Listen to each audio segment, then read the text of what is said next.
நான் கஷ்டப்பட்டு நானாக மேலே ஏறி வந்தேன். எனக்கு யாருடைய அடையாளமும் எனக்கு தேவையில்லைன்னு சொல்லக்கூடிய தானாக வந்த சுயம்புவாக இருக்கக்கூடிய தன்னலம் இல்லாத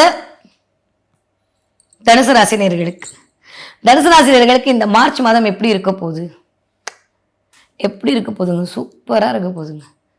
கிட்டத்தட்ட 4ஆம் இடத்துல இத்தனை கிரகத்தோட சேர்க்க. 10ஆவதுக்கு நான் எப்பயுமே சொல்கிற ஒரு விஷயம் தாங்க, என்னதான் வெளியில் சாப்பிட்டாலும் அம்மா கையில் சாப்பிட்ற மாதிரி வருமா? வராதில்ல. அப்படியே ஹாஸ்டல் சாப்பாடாக சாப்பிட்டு விதவிதமாக வேலை பார்க்குற இடத்துல சாப்பிட்டு ஊருக்கு ஓடி வந்து அம்மா கொடுக்குற அந்த பழைய சாதமாக இருந்தாலும் சரி, அந்த சாதாரண வத்த குழம்பா இருந்தாலும் எவ்வளோ டேஸ்ட்டாக இருக்கும். அந்த மாதிரி எல்லாரும் நம்மளுக்கு கொடுக்கலாம். ராசிநாதன் வக்ரம் அடைஞ்சு உட்காந்துருந்தார். இப்போ ராசிநாதன் வக்ர நிவர்த்தி அடைஞ்சு விட்டார். இந்த மாதம் 13ஆம் தேதிக்கு அப்புறம் குரு வக்ர நிவர்த்தி அடைந்து உங்களை பார்க்குறாரு. தெம்பு வருங்க, தைரியம் வரும், தன்னம்பிக்கை வரும். நீங்க சொல்லக்கூடிய சொல் மந்திர சொல்லாக இருக்கும். 4 பேர் கேட்பாங்க. நிறைய பேருக்கு டீச்சர் உத்தியோகம் கிடைக்கும். திடீர்னு போய் ஸ்கூல்ல வேலைக்கு சேருவீங்க.